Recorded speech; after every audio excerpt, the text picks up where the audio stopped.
Why is it that Dooku actually seems a little bit sad after he cuts Anakin Skywalker's arm off on Geonosis? During their first encounter with the Sith Lord, both Kenobi and Skywalker are handily defeated. Dooku, being a master of Form 2 Makashi and considered the greatest, if not the second greatest lightsaber duelist of the era, it was no surprise to anyone that Kenobi and Anakin were defeated. But towards the end of the duel, when it is Anakin versus Dooku, and they are finally fighting one-on-one, he seems a little bit sad. Or at least that is how many fans have interpreted this scene. In reality, however, it plays out very differently, and Dooku's inner thoughts, while not sad at all at this moment, are still very intriguing and speaks highly to his relationship and perception of Skywalker. According to the screenplay, novelization, as well as the junior novelization for Attack of the Clones, we actually get an insight into what Dooku is thinking. And in reality, this look of sadness that many have interpreted is a dismissive look of disappointment. Before Anakin Skywalker was the chosen one, and one of the most powerful force wielders the galaxy had ever seen,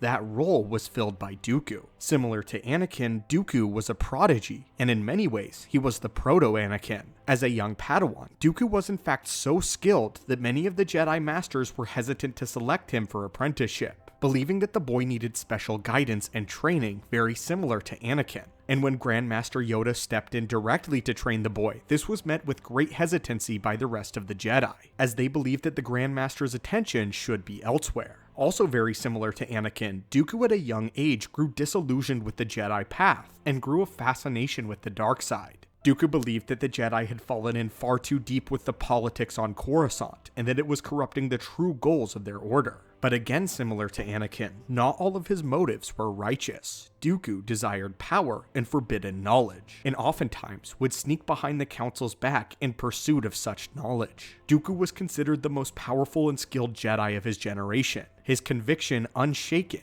and he was very highly respected not only among the Jedi, but among the common folk of the galaxy as well. Extremely similar to how Skywalker would later be perceived at the conclusion of the Clone Wars, a war hero, a gifted diplomat, and a well-respected Jedi. The point we're trying to address here, Acolytes, is that Dooku and Skywalker had a lot in common. They were both extremely powerful, extremely intelligent, and very, very arrogant. With all of that said, what's unique about the relationship between Dooku and Skywalker is that neither of them respect the other whatsoever. In fact, over the course of the Clone Wars, the two of them grow an outright hatred for one another. According to the novelization for Attack of the Clones, this look that many people have associated with sadness is disappointment in the eyes of Dooku. Not only have the Jedi Order built this young boy up to be something extremely special and extremely skilled with the lightsaber, but so has Dooku's own new master. It was always Darth Sidious's plan from the beginning to convert Anakin to the dark side, a plan that he did not hide from the Count. So, when Dooku duels Anakin in this moment, he wants to take something from him as he can sense his arrogance. He needs to prove a point to this child. Everything that Dooku hates about Anakin are the same things that he prides himself on. And Dooku truly believes that he's being cast aside in the eyes of the Jedi, as well as in the eyes of his master, by a superior model. The same superiority that Anakin Skywalker sees in himself is exactly how Dooku feels as well. The Revenge of the Sith novelization goes into great depth on how Dooku perceives himself, as it says the following: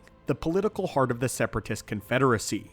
Dooku is known for his integrity, his principled stance against what seems as corruption in the Senate. Though they believe he's wrong, many from the Republic respect him for the courage of his mistaken convictions. This is Dooku, Darth Tyrannus, Count of Sereno, once a great Jedi, now an even greater Lord of the Sith. Dooku is a dark colossus bestriding the galaxy, nemesis of the corrupt Republic, hero of the principled Confederacy of Independent Systems. He is the very personification of shock and awe. He was one of the most respected and powerful Jedi in the Order's 25,000-year history. Yet at the age of 70, Dooku's principles would no longer allow him to serve a republic in which political power was for sale to the highest bidder. He'd said farewell to his former Padawan Qui-Gon Jinn, now a legendary Jedi Master in his own right. He'd said farewell to his close friends on the Jedi High Council, like Mace Windu and the Ancient Master Yoda. He'd even said farewell to the Jedi Order itself. He is numbered among the Lost 20 Jedi who renounced their fealty to the Order and resigned their commissions of Jedi Knighthood in service of ideals even higher than the Order itself possessed. The Lost 20, if they have been known since Dooku joined their number, are remembered with both honor and regret among the Jedi.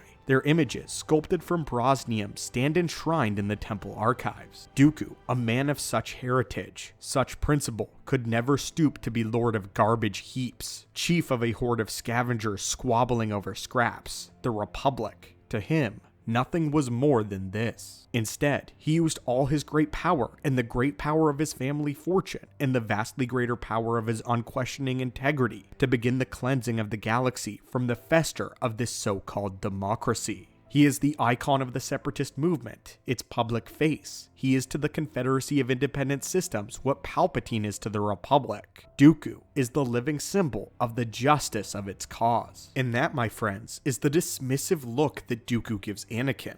Dooku perceives himself to be so great that he does not respect this child prodigy. At no point here, or even at a point over the course of the Clone Wars, does Dooku ever respect Anakin whatsoever. Even in the Revenge of the Sith novelization, he's begging Palpatine to select Obi-Wan Kenobi to join their forces over Skywalker. He believes that the boy is far too arrogant, far too hasty. He levies the same critiques at Skywalker that the likes of Windu and the rest of the Council do. The look that Dooku gives Anakin is not one of sadness. It is a look of, this is your chosen one. This is the one you say will bring balance to the Force. I have made a fool of him. I have embarrassed him with the blade that he claims is superior to Grandmaster Yoda. This boy is nothing. This boy deserves no respect, and with my very blade, I have proven it. The Attack of the Clones novelization said this: Anakin dropped to the ground, grabbing his severed arm in agony.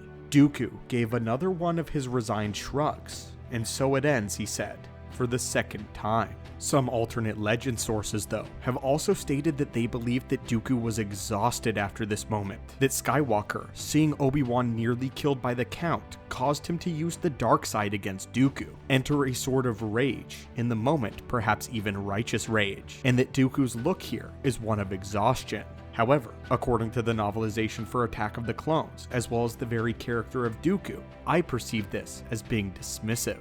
But anyway, my friends, did you ever think about this moment in Attack of the Clones and think something strange was occurring? What are your thoughts on how Dooku perceives himself, as well as Skywalker? And what are your thoughts on the no love and no respect shared between either the Sith nor the young Jedi? As always, my friends, may the Force be with you, and I hope that you visit our archives again soon.